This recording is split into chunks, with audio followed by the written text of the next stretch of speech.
Top of the morning to you, ladies and gentlemen, and welcome back to the Wealth Whisperer podcast. I am your host, Erin, and today we're diving into a topic that so many Aussies quietly struggle with, and that is debt.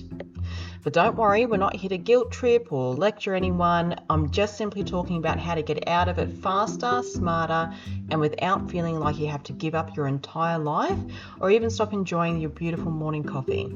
We're going to cover topics of the difference between the debt avalanche and the snowball methods, when refinancing or consolidating makes sense and when it's a trap, hacks to save thousands on your credit cards and mortgages, and a few creative ways to free up some extra cash without feeling like you're depriving yourself. Let's get into it.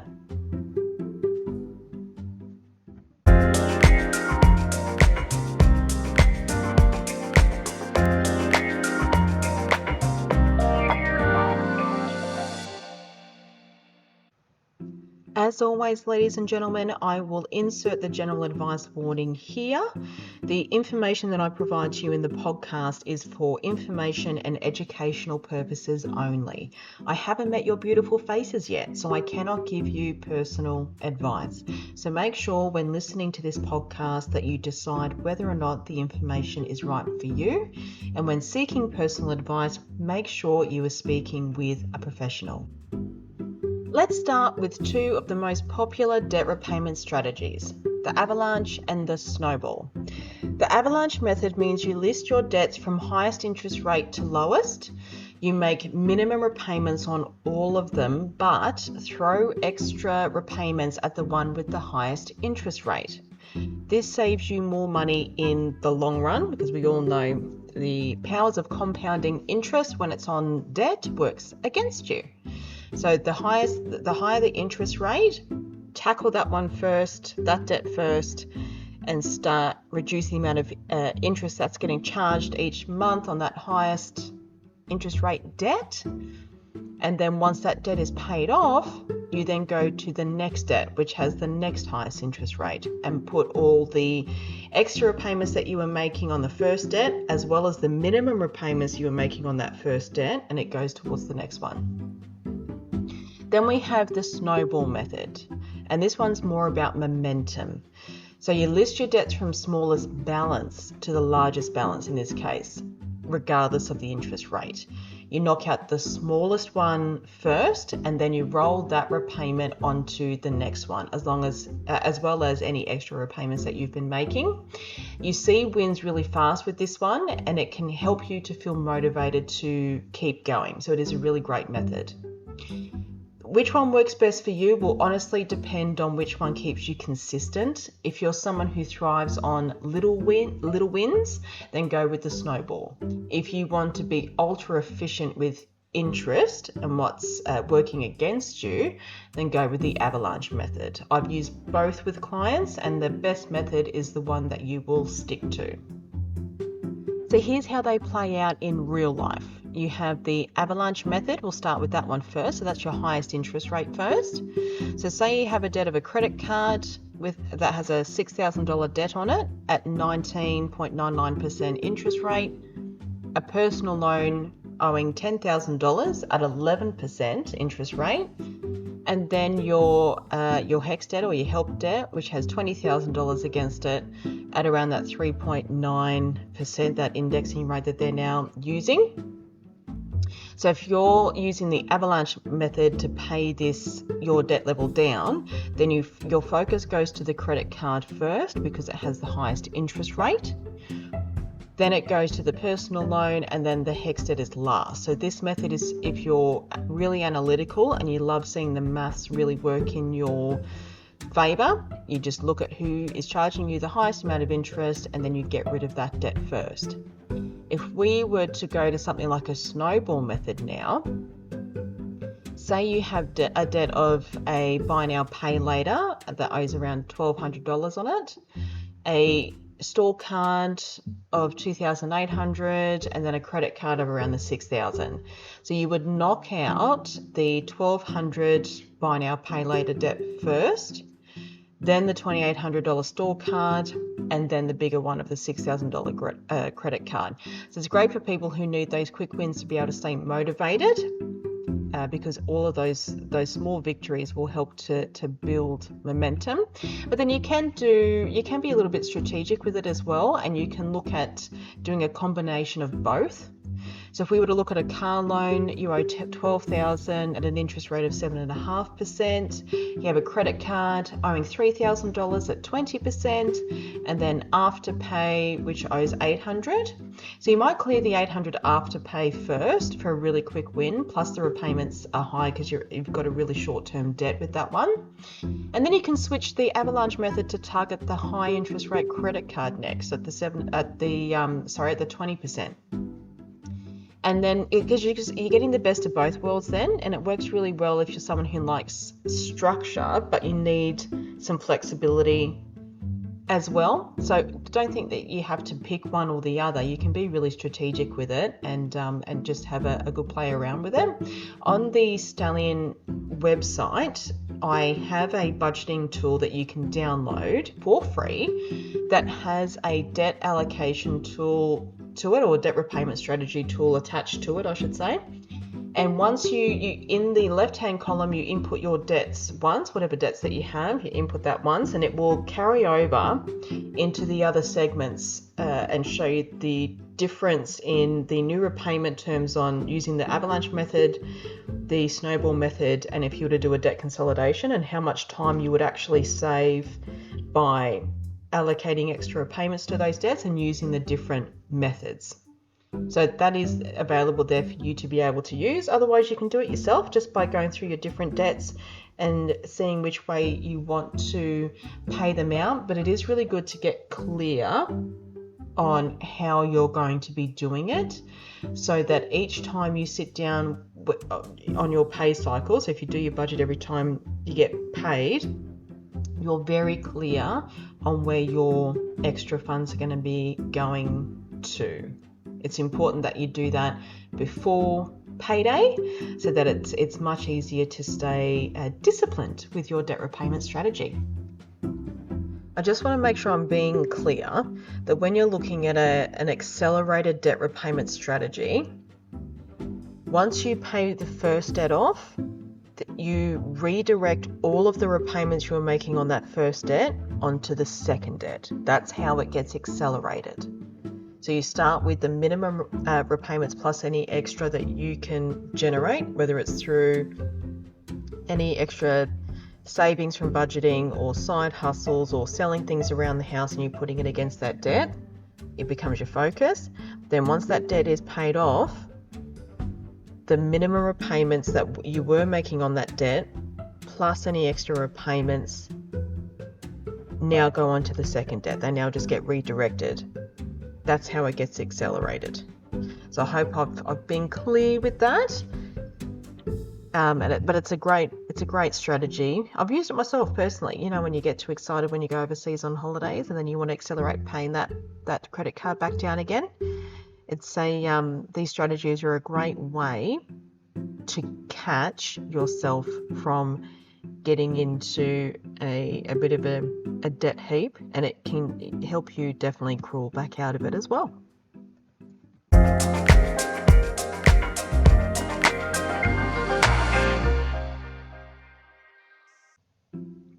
Now let's talk refinancing versus debt consolidation. Refinancing is typically about your home loan. You negotiate better terms, maybe drop your interest rate or restructure some repayments. And if done right, this can improve your cash flow and long-term savings. But be very careful when you look at refinancing your home loan. I'm just going to talk about this one for a minute. When you first take out a loan, it's typically over a 30-year period, and you're making the minimum repayments every month for however long. Then when you look at refinancing, be very clear when you're doing this, when you're seeing a broker about refinancing your loan, that you don't want to take it back over 30 years, because what you are essentially doing is extending your loan every single time that you do that. So if you start on a 30-year loan and then choose to refinance after 3 years back onto another 30-year loan, that's now 33 years to pay off the same mortgage.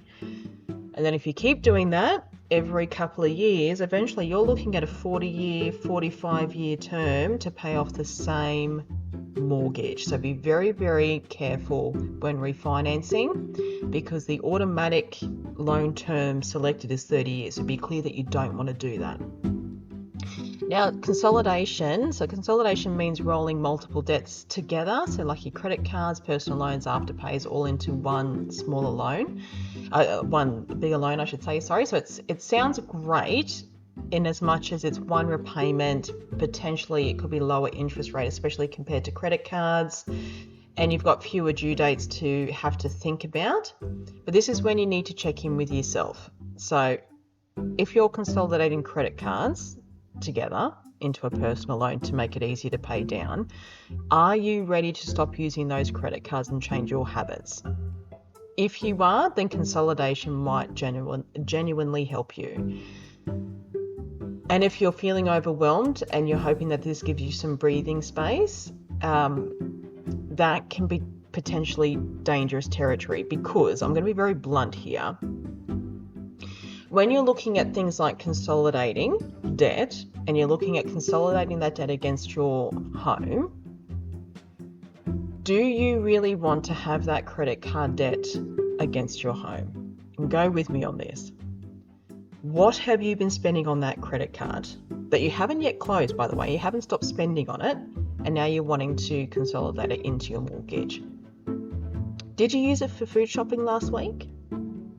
Do you really want to use your house, the roof over your head, as collateral to pay for a loaf of bread and milk? Is that broccoli really worth putting against your mortgage? These are things that you really need to consider before doing a debt consolidation into your mortgage. And it's also really important, even if you decide not to do it against your mortgage and you want to consolidate, say, multiple credit cards into a personal loan, if you're not going to stop using those credit cards, you've just doubled your debt. You've literally just doubled your debt, because your behaviours haven't changed, your habits haven't changed. You're going to max those credit cards back out again. Don't kid yourself. Stop the habit first before you look at consolidation. Make sure, even if you give yourself, right, for the next 3 months, if I can prove to myself, after chopping up the cards, chop them up, after chopping up the cards, that I don't spend on them for 3 months, then I know I'm disciplined to have a consolidation loan, pay them out, the credit cards get closed, and I stop spending on credit cards. Just be very, very conscious. I've seen many people get into double downing on their debt because they consolidate the credit cards, don't close the credit cards, don't change their habits or behaviours and how they work with their triggers, and end up just doubling down on the debt. So be very, very conscious of making these decisions. It can work really, really well. So if your credit card interest rate is 20% and you can get a personal loan at 12%, yeah, of course it's going to save you there on the interest rate. You'll have a set repayment each month, and then the debt is gone. It's not a revolving line of credit like a credit card is. But if you take out that loan to pay off the card debt and keep the card open, instantly it's doubled. Okay? So just be very, very conscious. And it is a wake-up moment, yeah? You're stretching out, especially with your home loan, you're stretching out what could be short-term spending, which was on your credit card, into 20 to 30 years worth of interest if you were to put it against your house. It's just not worth it. You got to think about these things. And always speak to someone who gets it before locking in a decision. Don't go with a cowboy broker who's just happy to write any loan. Get a really good broker, one that's been around for 10 plus years, that's seen the other end of the conversation when people get into financial hardship, that they've had to help through these difficult situations. Speak to someone who's experienced and knows what they're talking about, because that 15-minute chat could save you years of regret.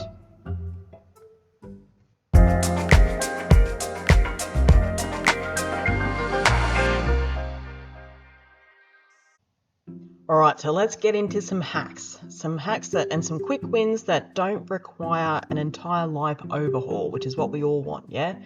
So we'll start with some credit card hacks. Balance transfers, the good old balance transfers. So if you were to look at 0% interest rate credit cards to do a balance transfer to, then this is a great way to be able to save on interest and really accelerate paying down that debt. You need to cut up the old one though, because remember, we don't want to double down on our debt. And if you're, what you need to be careful with is you have a window with these balance transfers. Sometimes it's 6 months, 12 months, 18 months, whatever. But then the interest rate goes really, really high. So you have to be disciplined with this. You have to know that you're going to pay that debt off within that period of time and be dedicated to doing that. Otherwise, it's just going to... So some of the lenders for these credit cards will charge you the cash advance interest rate after the balance transfer time is completed, which can be up to 30%. So be very careful of that. But it's a great way to accelerate your debt repayments if a credit card is a main goal of yours to get rid of. Another hack is setting up repayments the day after you get paid. So this removes the temptation to spend it on something that you didn't plan on spending it on anyway, and it makes your repayments non-negotiable as well. It's just in there, it's set and forget. The bills come out, your pay comes in, you've already organised what your budget was going to be anyway, and then the payments to your debt goes out. And it's just a great way of remaining disciplined. With a mortgage hack, you can switch to fortnightly repayments. So switch from monthly to fortnightly repayments, and you can sneak in an extra month's worth of payments each year and knock a few years off your home loan doing that. Just be conscious with some of the lenders though. Some lenders change the way they calculate your fortnightly repayments to be over a 52-week year. And what I mean by that is when you have a monthly repayment, so it's one repayment every month for 12 months in the year. When you change to fortnightly, some lenders, what they do is just split that payment in half. So you end up paying the 12 months worth of repayments in 48 weeks, which gives you another 4 weeks to make an extra 2 fortnightly repayments, so an extra full month's repayment within that year. However, some lenders, what they do is they calculate your fortnightly repayments based on your monthly repayment times by 12 divided by 26 fortnights in the year.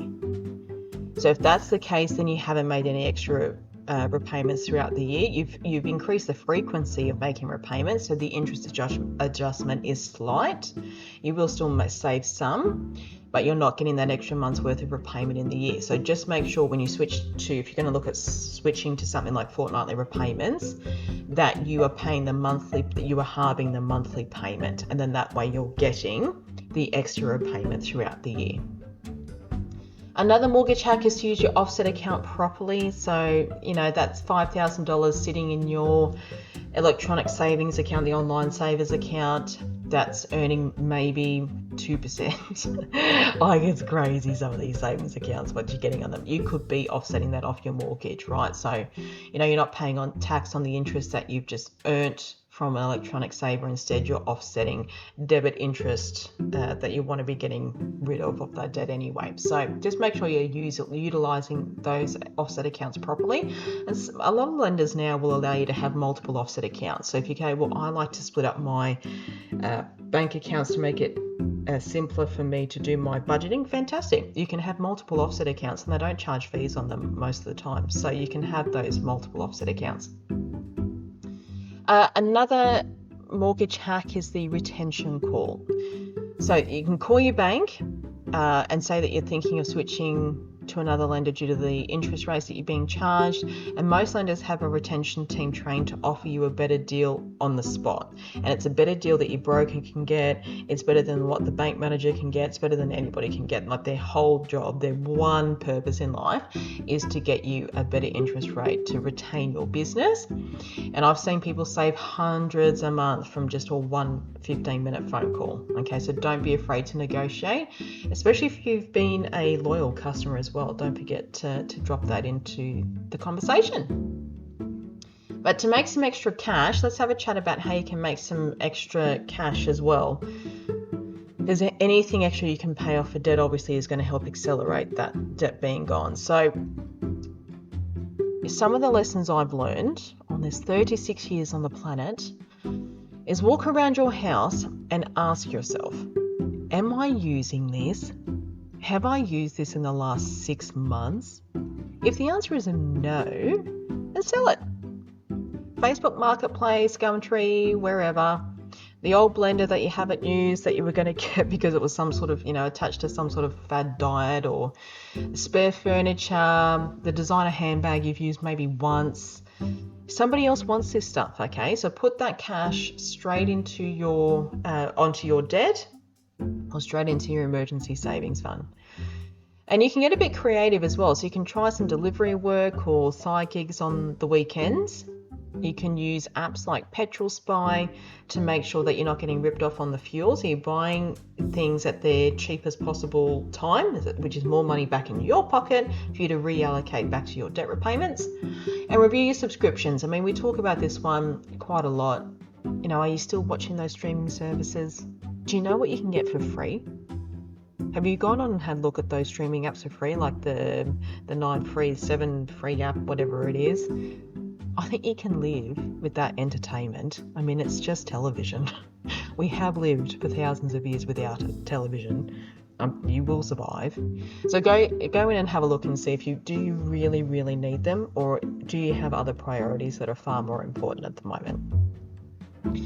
And these aren't just budgeting tips, right? They're ways to help you get your power back, for you to realise that you are in 100% control of where your money goes. So start controlling it. Get your power back.